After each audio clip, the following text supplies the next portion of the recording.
All right, listen up, Rotogrinders. It's the ownership report for Week 4, National Football League DFS here at rotogrinders.com.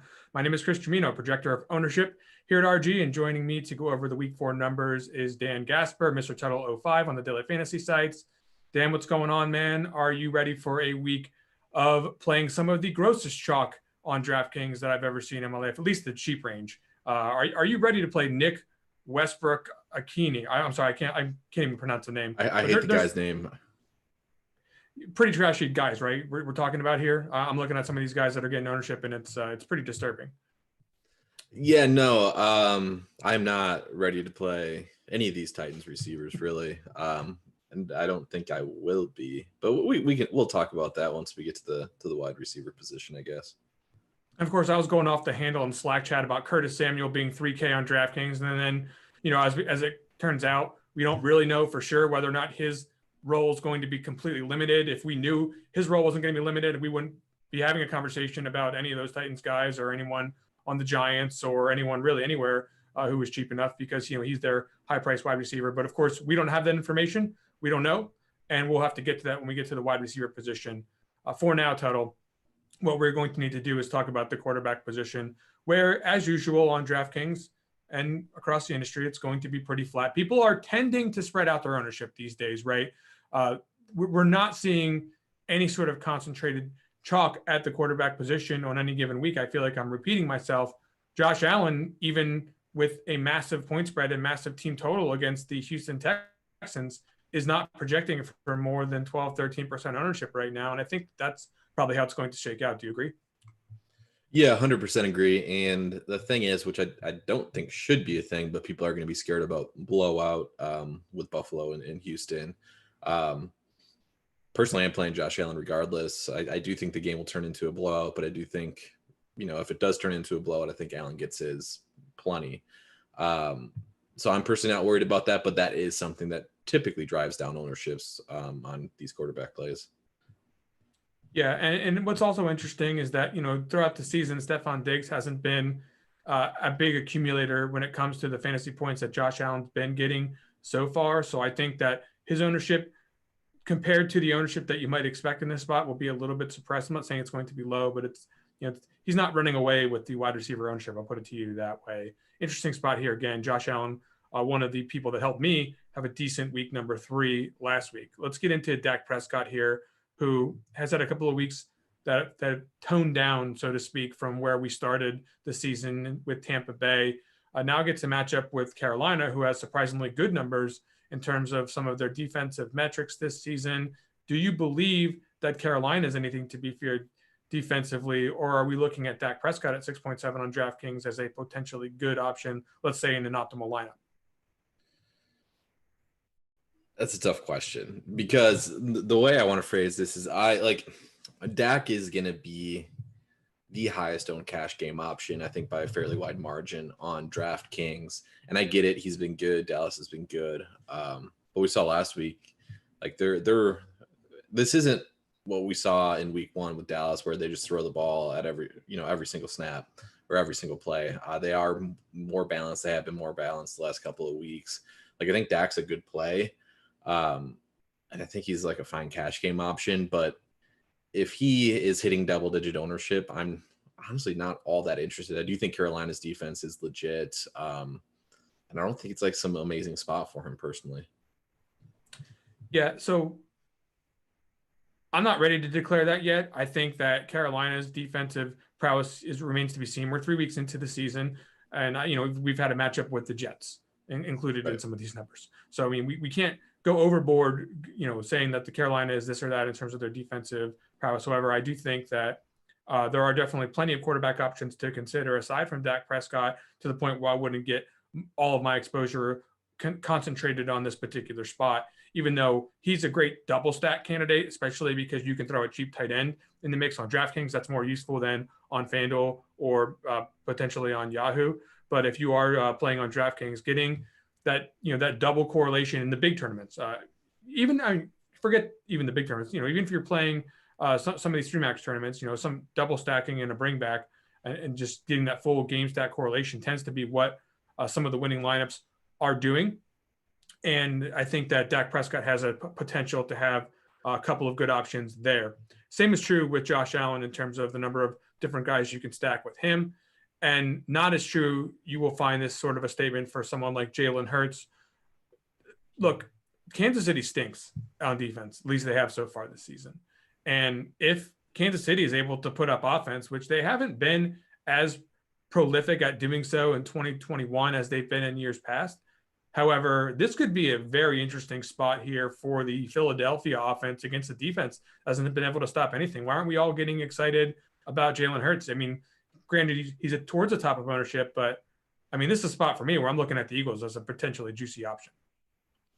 Yeah, and the thing is with Hurts is we basically saw like a worst case scenario for him last week, and he still ended up with 25.54 DK points, which is kind of why you play the guy. He didn't add a whole lot with rushing, but he got there at the end with a late touchdown and with his passing numbers. We mentioned it with Carolina how they've had a soft schedule to open up. Kansas City's kind of the opposite. They have played really tough teams offensively.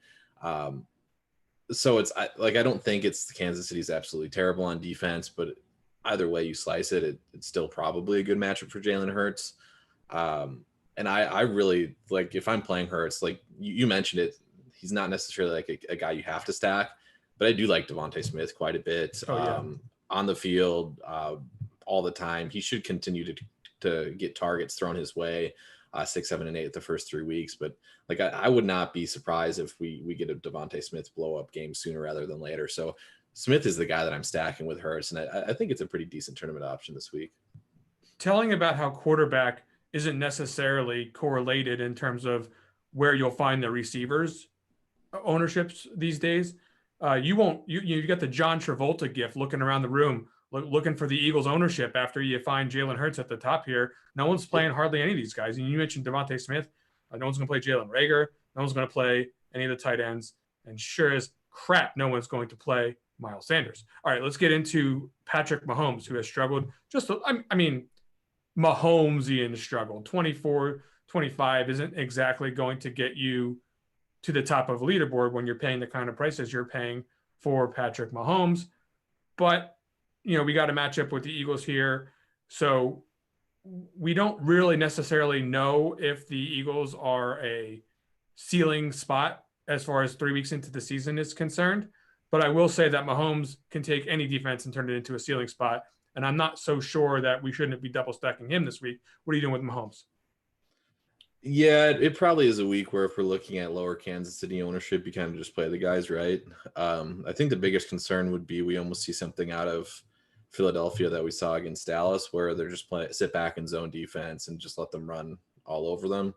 Not that Kansas City's going to be jumping at the gun to do that with Clyde Edwards-Helaire, but they kind of did do it a little bit last week. Helaire got up to 100 yards. But yeah, I mean, the biggest issue for me here is the cost of the stack, and you mentioned it right away with how pricey Mahomes is. Tyreek Hill has been hidden. Kelsey is the guy that I would stack him with, but again, you're just looking at so much money being allocated to a stack, even with just those two. I'd like it, but I personally will not have a ton of KC builds, and I'll probably be regretting that.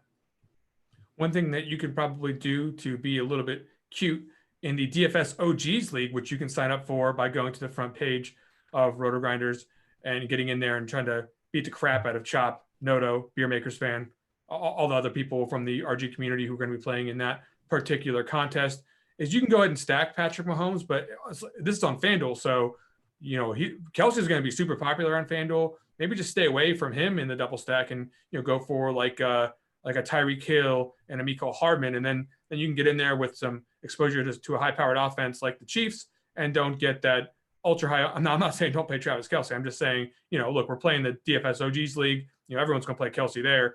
Go ahead and maybe get a little bit cuter here with a Kansas City stack in that one. Okay, let's get into the bust of last week. Justin Fields, 5,200 on DraftKings. You do not need to play him on other sites for the most part because you've got the salary relief at other positions where you're not necessitating a look at Justin Fields again. However, this matchup significantly better against the Detroit Lions. We can expect them to have a learning experience as far as how they're going to call the offense this week for Justin Fields. Maybe he won't be under duress 100% of the game again. Do you trust Justin Fields' title? I trust the matchup. If he starts, I ultimately think he will end up starting. I trust the matchup more than anything. I do think it's a pretty decent. I mean, the ownership projections aren't showing it, but I think it's a pretty decent buy low spot for him and the Bears offense in general. And that's what's nice about Fields. We always mention he's got the rushing capability, so he's not somebody you have to stack with, but he's got options and low owned options that you can pair him with on this slate, and cheap options that you can pair him with on this slate. That I'm completely fine running Fields here. Yep, that should be interesting to see how the field reacts. I'm not expecting that to get out of control ownership, and that goes for everyone at quarterback. Three other guys I just want to mention really quickly before we move on to the other positions. Matthew Stafford against Arizona is a player that should be seeing some additional popularity because of the success of that offense. You can especially expect to see some ownership on the wide receiver, Cooper Kupp. Now, also, Sam Darnold is an interesting option for me. You said you don't like so much the Dak Prescott side of this game. I really love the Sam Darnold side of this game, not just because Darnold has shown some improved ability to put up fantasy points this season in an improved offense, but also because I don't think that the backup Chuba is that much of a downgrade from the injured Christian McCaffrey. No, granted, it's a downgrade, but it's, as far as fantasy production is concerned, I think we're still going to see a similar operation here. And they have so many great wide receivers. They haven't even tapped into what Robbie Anderson can do yet this season. Terrace Marshall is a legitimate stud. And then the tight end position may have gotten an addition by subtraction by moving on from Darren Arnold. And now they'll get Tommy Tremble in the game, who is at the very least a good blocker and at most could be an addition to the offense. Bottom line, Darnold's got lots of great stacking partners that are not that expensive, and you can make a good lineup with him. Talk about him. Yeah, I do think the interesting thing here is like Darnold, you're going to get a lot of DJ Moore. I believe we have him as the highest owned wide receiver on the site. Yes, we do. And like, so that he's the obvious stacking candidate. The thing is, though, I do like, and you alluded to it, without McCaffrey, it's not necessarily that I think Hubbard's good. It's more that McCaffrey's targets have to go somewhere, right? So Robbie Anderson, who has been non-existent to the start the season, he should see an uptick in targets. So yeah, he's a pretty easy double stack candidate. And the price for Darnold is kind of right where things drop off significantly. So I don't hate it. I am just curious on how many Darnold lineups will have the chalky DJ Moore in them, and if you want to double stack to differentiate or try to get a little different somehow.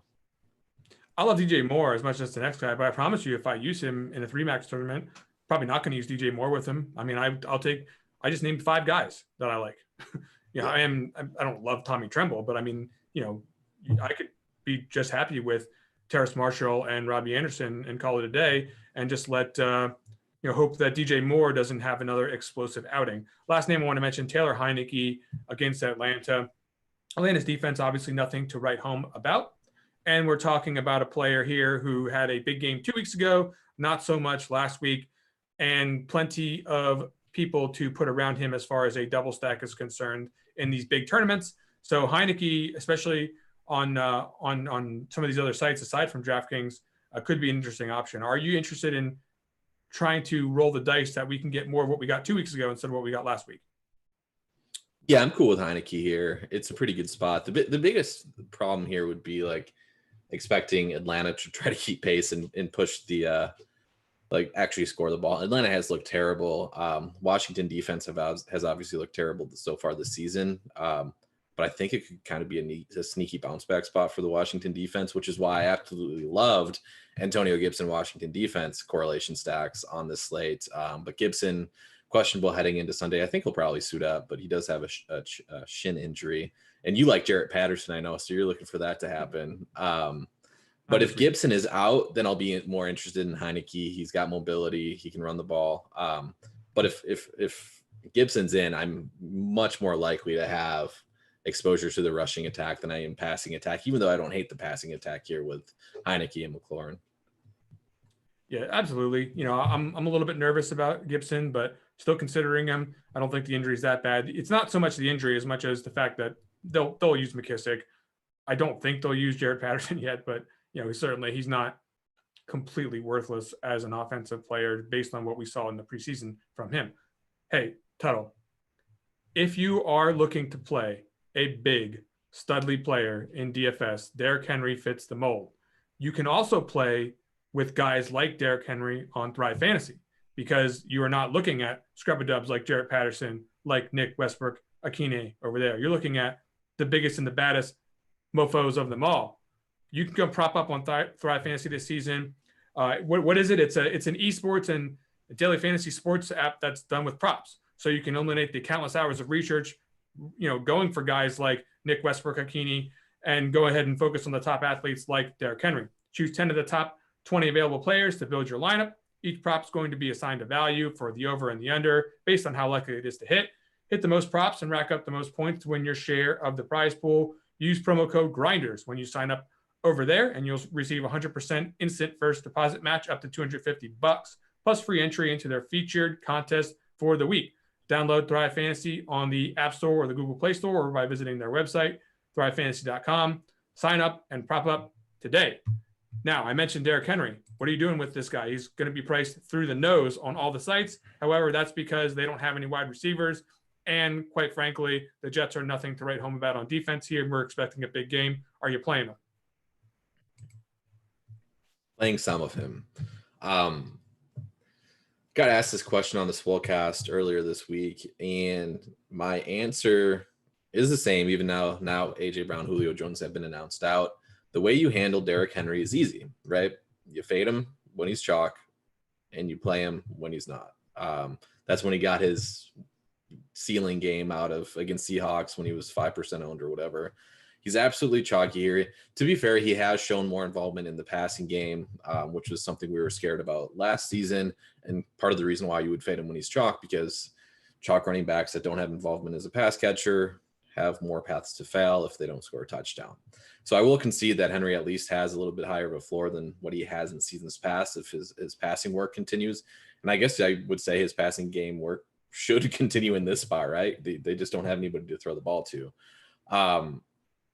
So while I say that, I do still think in tournaments the play is to not play Derrick Henry. And that's really scary, and I hate doing it, but like I think that's the move. I would not be surprised if his ownership is higher than the 18.7% that we currently have projected. Yeah, I mean, the only reason that his ownership isn't getting higher than what's on the board right now is simply because he's so expensive. Like it's just very difficult to get Derrick Henry into your lineup when he's costing $10,000 on FanDuel, $8,800 on DraftKings, and we're also trying to fit in a bunch of other guys into our lineup to make a complete build. So again, it's a situation for me where I'm with you. We said it 2 weeks ago. I'll say it again. I'd probably rather take Derrick Henry when he's low owned, even if the matchup and situation are as good as we're seeing this week. Now, David Montgomery, 5,800 on DraftKings. It's a weird statement that I'm not excited about the guy who's going to get the ball 30 times against a bad defense. And I am excited about the guy who is, well, he's something less than Derrick Henry. I'll put it to you that way. Are you interested in what's happening with David Montgomery as chalk? Because this is a guy at the end of last year who was really getting it down against opponents like the Lions. Yeah, see, this was the one guy who I actually like. I was a little bit surprised at the ownership projection, and I'll be interested to see where things fall. I thought heading into the week he was going to be semi-sneaky, right? Damian Williams was not involved in the offense at all last week, and we thought Damian Williams, at least I thought Damian Williams was at least going to have the pass catching role. He's completely conceded that. Montgomery is back to almost the bell cow role we saw last year when Tariq Cohen was out. I'm not 100% confident that continues this week, but if that does continue this week, he's an awesome play for 5,800. So I guess I'm more disappointed than surprised in seeing that his ownership projection is this high. But I will be interested to see where he falls in the mix of himself, Hubbard, and even Mike Davis, who is Davis will be one of those players that just pops in projection systems on a weekly basis. But I don't know if the ownership, I think people are getting wise enough to just not play him. But I'll be interested to see how that shakes out this week. I'm shaking my head because I'm still not believing that Cordell Patterson is worthy of a 50-50 split in the backfield. I'm not saying Mike Davis is something great. I do think Mike Davis is interesting this week, but I digress to say that I'll certainly take David Montgomery over both of those guys. And that's a situation where I might end up eating the chalk in at least one of my lineups. Now, let's talk about some of the other high-owned guys in bulk. Alvin Kamara, DeAndre Swift, Najee Harris. Let's start with Harris. Do you actually think he's going to be owned? Because I'm looking at some of these other options that are available and wondering to myself, despite the 14 targets last week, that he somehow slips down the board. Am I crazy for having the numbers spit out Harris in the top 5? No. And now we got the news that Chase Claypool's out too, right? So we have that going for us. And people like traditionally Green Bay is an easy team to attack on the run or on the ground too. So I don't think this is crazy projection. People will 100% go back. It's so hard to look over 19 targets. Again, that's not going to happen on a weekly basis, but with Chase Claypool out, like why, who's to say he's not going to see close to double-digit targets again, which is very valuable. Agree with this projection. And I think he's an interesting play for sure. And I don't know how much of him I'll have, but Claypool being out shakes things up a little bit for me personally, probably more so than it will on the big level as a whole. Like, I don't think it's going to have a huge influence on ownership projections, but my exposure to Pittsburgh is certainly going to increase now that Chase Claypool's out. Kevin King also ruled out with a concussion for what it's worth. I mean, we're not getting overly excited about an individual defensive player as far as the team's overall prospects of success are concerned. I would say that the Steelers are going to be very low owned other than Harris. So that's a spot where if you're looking to find something dastardly in the millionaire maker, maybe the Steelers could give you something of note. Okay, DeAndre Swift is a player who has clearly shown that he's going to be the guy that everyone thought he was going to be last year. He continues to be banged up. This week against the Chicago Bears, I would expect that he will be pretty popular again. Are you going to be able to eat this chalk now that we're talking about a high on DeAndre Swift? Yeah, I like him too much.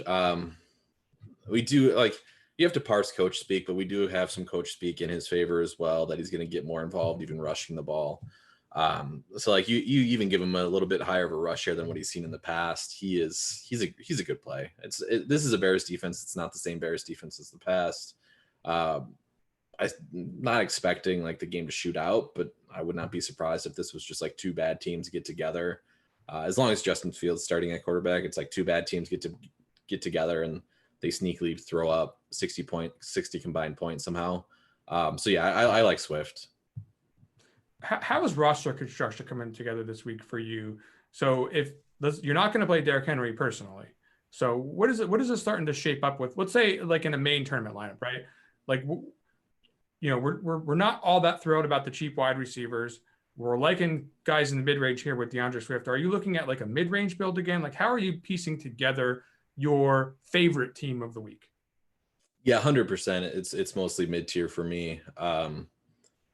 And we've already talked about a lot of these mid-tier running backs that are just good plays. David Montgomery, Antonio Gibson, I've mentioned before, and we'll have to get an ownership update on him. But even like going down the list, Jonathan Taylor, who's also questionable, but if he's active, draws a matchup against the Dolphins defense that has been shredded on the ground the last few weeks. So yeah, I love a lot of these, or not love, like a lot of these mid-tier running backs, and even mid-tier receiving, I think is completely fine too. That makes me raise an eyebrow at some of these higher price backs like Kamara, who hasn't really seen the receiving workload this season, Cook, who has been out. Those guys are certainly interesting to me if I think we're going to see some real gravity, even on a guy like Clyde Edwards-Helaire, like Mike Davis, like Antonio Gibson. These guys are all in the top 10 of the ownership projections right now. Chuba, by the way, do you think people are going to play Chuba on DraftKings? I know on FanDuel you're definitely going to see him. But at 5.9, is there just too many good mid-tier options? Should we be lowering the ownership of Chuba? No, I think people will play him. I will probably have an underweight stance on him at that price tag just because I mentioned all the other guys I like in the similar price range. I think he's a fine play, and I think he'll be owned. But I will personally have an underweight stance on him. Cool. All right, let's get into the wide receiver position. I think that there is, we've established that we're going to try to go into the mid-range at running back in some of these tournament lineups that we're building this week. I think fits right into that conversation with who's going to be owned at wide receiver. DJ Moore, Amari Cooper, Debo Samuel, to a lesser extent, Robert Woods, CeeDee Lamb, all near the top of ownership right now as far as the projections are concerned. Are you concerned that some of these guys are, approaching 20 in terms of their popularity, and their roster percentage could get a little bit out of hand, especially if we saw like what we saw last week where, Cooper Kupp spiked up to the 30% range? Yeah. So I am a little bit, and this is kind of like, I'm going to regret taking that stance I took on Derrick Henry. I'll probably regret taking the stance I'm going to take on DJ Moore, because he's been a target monster with McCaffrey in the lineup. And I'm usually not like an individual matchups type of thing either, but Trayvon Diggs has been good this year for the Cowboys. He is, I assume, going to get a lot of time on DJ Moore, which should open up things for Robbie Anderson and whatnot. So I am concerned when some of these receivers start hitting, the 20% ownership that aren't foolproof. But if it's like Devontae Adams that starts hitting 20% ownership, who cares? Smash the guy in. He's still an awesome play regardless. I'm lining up CeeDee Lamb here because, if Cooper at 6K is going to get, maybe 5-6% more than Lamb at 6.7, maybe doesn't fit. I mean, it's still mid-tier, but we're not fitting it quite as well as 6K would. Like 6K just fits real nice in a lot of different builds. So I think CD could, he could be even a little bit lower than 12% here for this particular matchup. And I do love him as a player. Don't particularly think that if he's on the top of his game, that any matchup is worth even discussing as far as how good I think this guy really is. Okay, so Amari Cooper is the mid-range guy. The high-price guy, I think, is going to be Devontae Adams this week. Cooper Kupp also qualifies here, and the ownership is going to follow him because of recency bias for sure. I do think Adams is the better play, though. Let's talk about that. Why aren't people getting even more excited about Devontae Adams here with no other wide receivers really to speak of here in Green Bay? They were already thin, and we know what Aaron Rodgers does when this happens. They're going to get on the 1 yard line. He's going to score a touchdown. Yeah, they feed Adams. And so that's the biggest stat that stuck out to me, or one of the bigger stats that stuck out to me when I started my research this week, is Adams is top 12 in wide receiver scoring. I'm not sure exactly where he falls, but of those 12, I think there's only one other person who has less than 10% of their fantasy scoring due to touchdowns, right? So he's doing a lot with just receptions and yardage. He's only scored 1 touchdown so far this season. And he's just the guy that he's going to continue to do all the work and with receiving yards and with receptions. And then if the touchdowns follow, he's an absolute smash, which makes construction on DraftKings specifically interesting, because I think a lot of the question marks will be like, hey, do I play Devontae Adams or Derrick Henry in the flex? And I personally sided with Devontae Adams there. I don't want to hear about matchups. I don't want to hear about coaches trying to scheme to take the best player out. They've had years to try to figure this out with Adams and Rodgers, and they can't. So he'll the volume's going to be there. He's definitely a great play. Debo Samuel, you can't really say anything close to that about. Samuel's been a guy who's had a great 2021 campaign. However, we're seeing Brandon Ayuk sneak up into the mix here. And as much as I love Debo, like are we going to see, is this the new Debo Samuel norm, or is it more like 10, 15 fantasy points that really we should be expecting for him to go forward? Are we really looking at a 17 fantasy point player? But that's what the projections say. I don't think that's incorrect based on the usage so far. Is it correct based on projecting forward where that usage will sustain? It's tough for me to figure this out with Debo. I think the biggest issue with the offense in general is that they just want Jimmy G to be a game manager, right? And that's most likely what's going to happen on a weekly basis, which then limits volume for guys like Brandon Ayuk, Debo Samuel. Ayuk is back to running full route share. I think there's enough for one of these guys to have a spiked week, but I think on most weeks, or what's going to happen is it's going to be more evenly distributed, which is going to stop spike weeks from Debo happening. So like I like Debo more so on FanDuel. His price tag was 6,900 there, I believe. I think he's like an okay play. I think there's room for a spiked week, but I don't think you should expect that. Yeah, certainly nothing that I'm expecting, but it's an interesting question as we get a little bit deeper into the season to see whether or not some of these guys who had strong starts will be able to keep it going. Okay, so now we're getting into the the lower rungs here of the highest owned guys. I mentioned Nick Westbrook, Akeem. I'm going to butcher this name every single time. This guy is nothing to write home about. I'm concerned that Josh Reynolds is going to come into the mix here and become somebody that honestly is going to take the snaps and targets away from a guy like Nick Westbrook. And you've got someone like Anthony Firkser coming back from injury here. Are we really able to trust a $3,200 player just because he got snaps last week? Or is this a situation where we could be looking at some fool's gold here? I think it's possibly fool's gold. The biggest issue here is it's so hard. Like they have to, assuming they throw the ball at all, it has to go somewhere, right? And he's certainly the leading candidate for that. But it's like, it's so hard to envision him. Like, is 10 points within his range of outcomes? Certainly. Is he going to absolutely break the slate with some 20-plus point performance? It's pretty unlikely. Ideal scenario here for Tennessee, they get out to a lead and they give Derrick Henry legitimately 30 carries. That's an ideal scenario for them, which is why the Henry fade is very, very scary.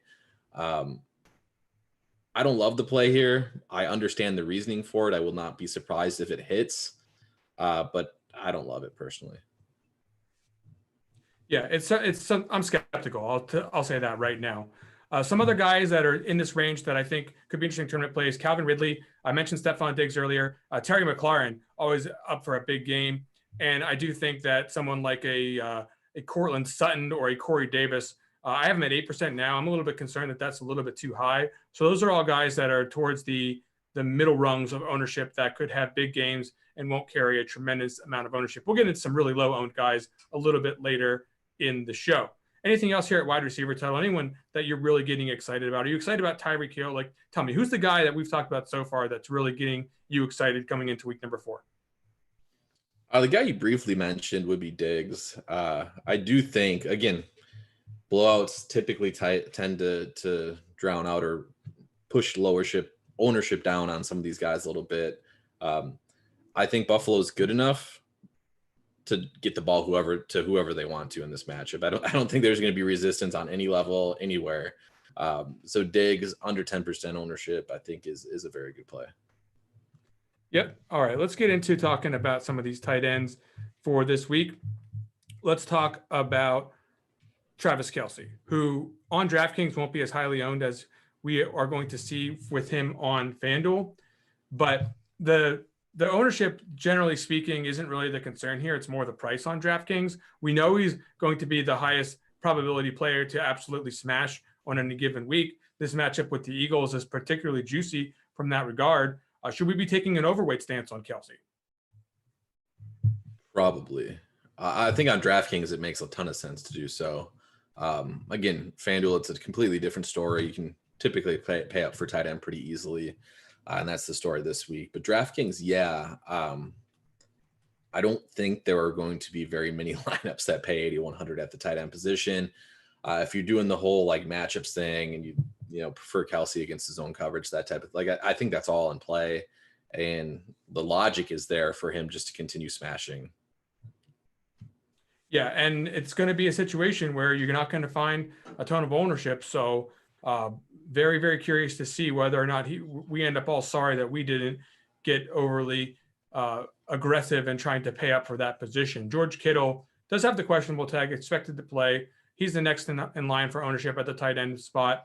I think the more interesting conversation is Will Dissly, 2.6 in this particular situation where they don't have as many tight ends. Colby Parkinson is really the other guy that's coming back from injury that you're worried about as far as taking away the tight end targets on this team. We always like to have a punt tight end on DraftKings. Are you interested in the slow aging, injured, at least he has an injury-prone history, Will Dissly, or are you kind of looking at this as a situation to fade yet again and hope that he doesn't own you? I think he's a good play. I will be surprised if he comes in higher owned than Dalton Schultz. I think everyone's going to go on the Dalton Schultz bandwagon here. And I wrote up before last game, and there's still really not much of a difference between Dalton Schultz and Blake Jarwin, right? Like Schultz has the game on his back, but from a playing time perspective, from a target perspective, there's not a huge difference. And I would just not rely on Schultz repeating last week. So I think Schultz will be one of the higher owned tight ends, which is what we have. I think he'll come in higher owned than Will Dissly. But in general, like if he does come in as chalk, I'd rather have Will Dissly, as much as it pains me to say that. It's not a fun play. And some of this does depend too on both wide receivers for the Seahawks are questionable. I believe both will suit up, but we haven't confirmed that yet. But if like one of Tyler Lockett or DK Metcalf is out, who are they going to throw the ball to, right? Pete Carroll will probably run the ball a lot with Chris Carson, who we didn't really talk about. But yeah, I like Dissly. I would prefer taking an overweight stance on him as opposed to Dalton Schultz. I think that, going down the list, I think I mentioned Ferkshire earlier. I think he's an interesting, cheaper guy at the tight end position that you could go to. Evan Ingram, is he ever going to catch the damn ball, Tuttle? Like, Evan Ingram's a guy who certainly has the athletic prowess to have a big game. They're in the former course field of DFS. What is it now, by the way? Now that Drew Brees isn't around, what field is this? Is this the Petco Park of DFS? Like, I think things have changed down there in New Orleans, but can Evan Ingram have a big game here? Yeah, it's fair to say things have changed, especially if you look at how much they've reined in Winston to start the season in terms of his passing attempts. I don't think he's top 23 this season or something like that. But yeah, I do think Ingram's an interesting play. It's kind of similar to like if the Seattle guys go down, who are they going to throw to the ball? Well, we know 2 Giants guys are down. Who are they going to throw the ball to? So Ingram for 3K is a very good play. They're going to be playing Colin Johnson a lot, I think it is, and Kadarius Toney. So yeah, I think Ingram's a good play, and I would not be surprised if he led the team in targets personally.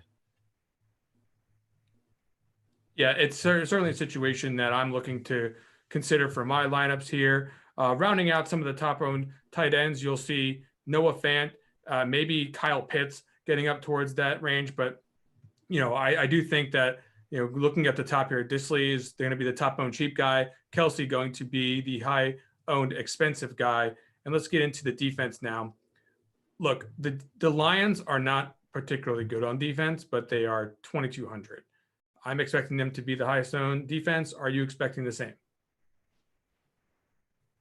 I think so, but it's also not like some of the past weeks we've had already this season. Like week 1 was the Falcons were pretty clearly, Bengals last week were pretty clearly going to be high owned. I don't think that's necessarily the case this week with the Lions.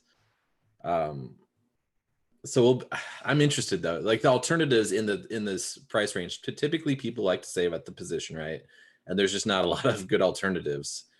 So I do think they'll be the highest owned low price team. I don't know if they'll come out as like screaming chalk. I'm curious if people will take more of a build with some of these 3K defenses or not. But if you think the Lions are going to be 17% owned or even 10+% owned, really, they're a good fade in tournaments for sure. Yep, I do think they'll be that owned. I think you'll see, for the same reason, the Falcons and the Cowboys and the Jets and the Colts maybe could be a little bit owned. I think 6% is probably a little bit high. The same with the Seahawks here. But I think almost all the top defenses are going to be in the higher rungs of the lower price points of owner of salary here in week number 4. That's going to leave teams like the Packers, teams like the Bills, teams like the Washington football team all low owned. And I think those are some of probably the better tournament defenses, right? Yeah, for sure. And I mentioned again Washington football team with Gibson. Even though they've been absolutely terrible this season, I think it's a sneaky good spot for them. Okay.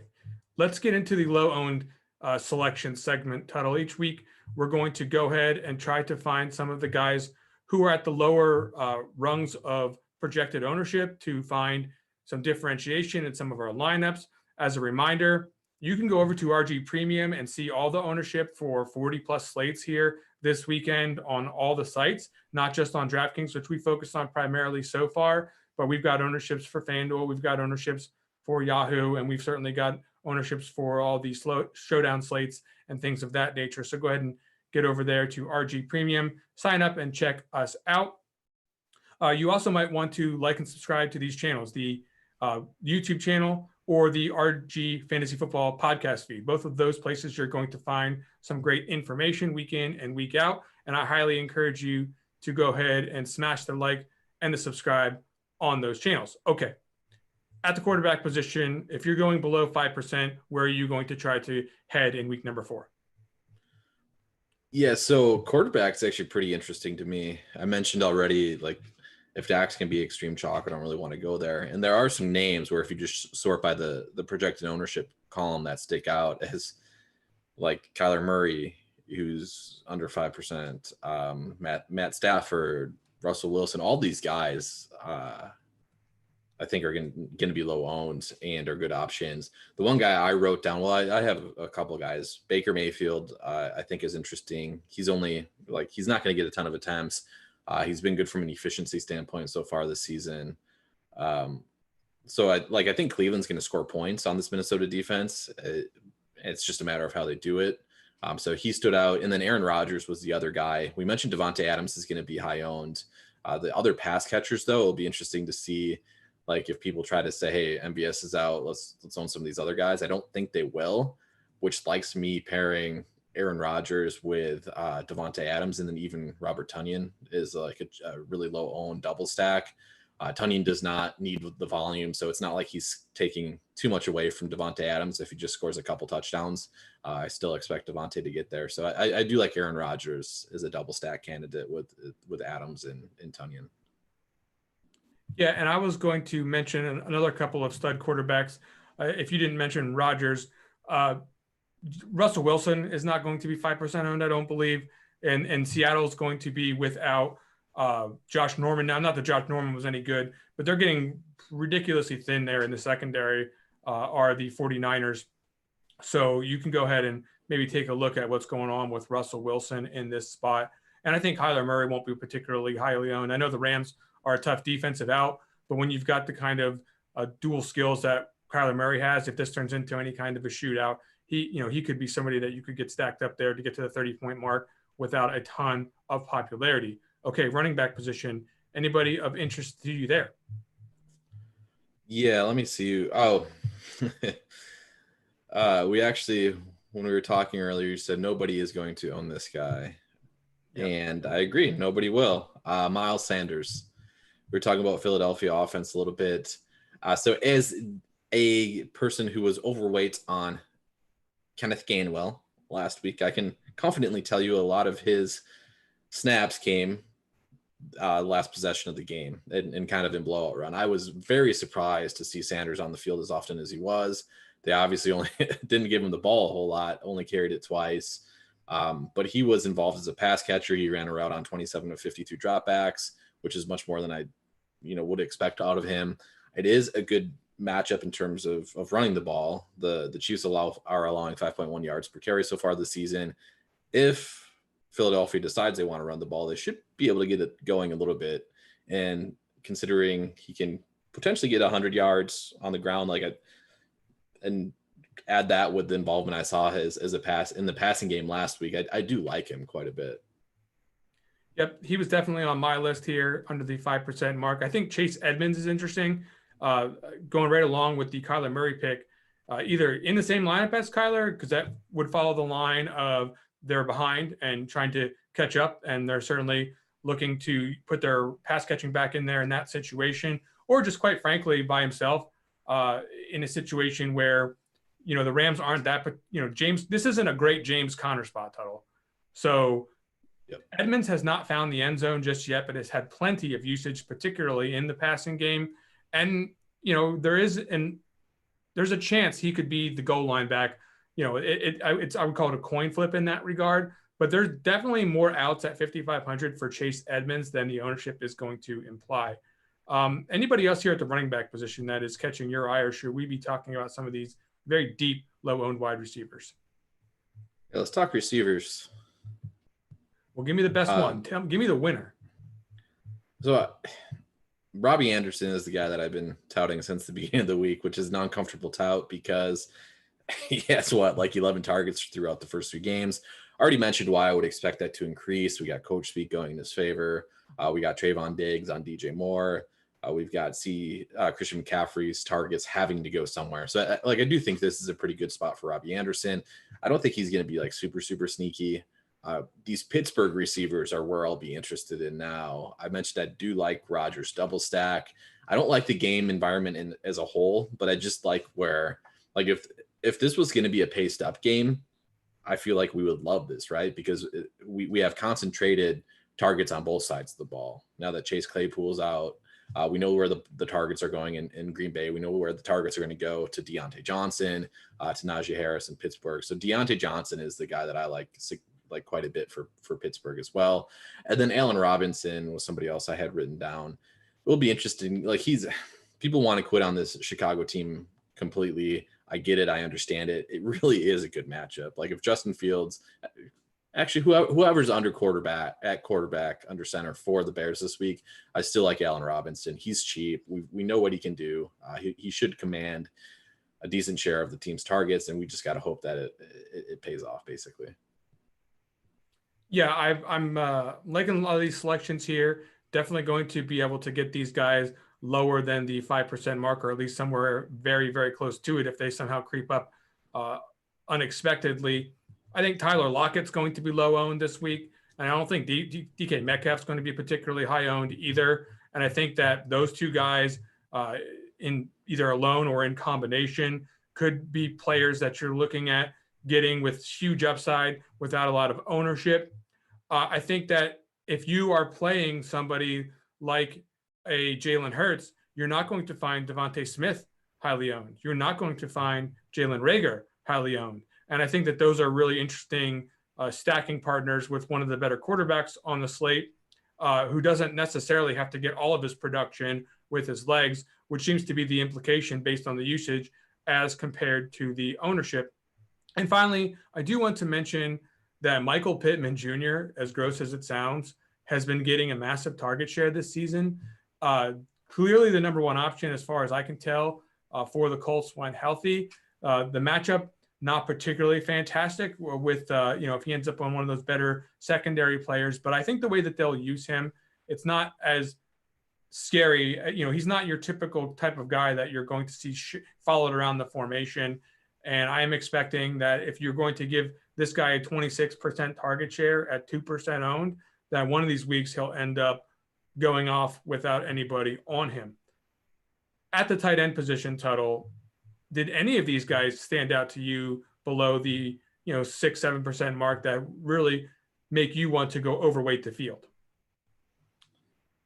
Yeah, so we do have like not terrible options down here. I'm not like overly confident. I mentioned Tunyon a little bit as my part of the double stack. If you do not double stack him, he really does add some like touchdown equity. Like he's very, very touchdown dependent, which is why I never play the guy. But if targets open up, if he scores the touchdowns for the Packers, like if you get 15 out of him at his price tag, I think completely in play for tournaments. And I hate touting Bears, but like Cole Kmet, another guy. Lions, again, just a good matchup in general, but they've been especially leaky to the tight end position, allowing 15.3 yards per target to the position. And Kmet, like, he's cheap. It's the Bears. They're terrible, but it's a crappy matchup that could have points in it. I'm a little bit surprised at how infrequently the Eagles are targeting the tight end right now, but I'm just going to go back to the well one more time if I'm in that Eagles universe and mention that Dallas Goedert really hasn't yet gone into the mode where he's seen a huge target share as compared to where some people might have expected him to be. I mean, we're talking about 5 or fewer targets in every one of these games. Is this a guy who can get more than 5 targets in a game? Absolutely, by my calculations. And there's a situation where if he does that at 1.7% ownership, you're not necessarily going to find yourself saving enough money as compared to some of these cheap guys, but it'll certainly save off some of the top guys like your Kelseys and your Kittles. And I think if you are going to spend up and looking for another pivot off the expensive guys, Hawkinson is a player who can get, 7, 8, 9 targets, something like that. Certainly can get in the end zone, and he'll be low owned. As far as Higbee's concerned, I don't know what to do with this guy. Are you getting excited about Tyler Higbee? I want to, I want to do it, especially under 5%, but savings aren't there, and we're just not seeing the numbers. What are you doing with Higbee? Yeah, savings not there. If he's on the field a lot, I definitely prefer. I liked using him last week as leverage. You're just not getting that as much this week. We still have Woods. I think Woods will be fairly popular. It'll be interesting to see where Kupp comes in. I know we have him projected pretty high, but in general, I don't think the Rams will be necessarily his own. So Higbee at 4.6, it's okay. Honestly, it's a fairly similar play to Robert Tonyan, who I already touted. It's just not going to be a ton of volume, probably only getting there if he gets a touchdown. So it's fine, but not a guy I'll have a lot of. All right, folks, that is going to do it for the ownership report here in week number 4. We gave you a review of some of the top owned guys on the slate. We gave you a couple of picks below 5% that you may be able to use in some of these deeper field tournaments. Best of luck in all of your contests. For Dan Gaspar, I'm Chris Gimino. We'll be back again in week number 5, and go win something.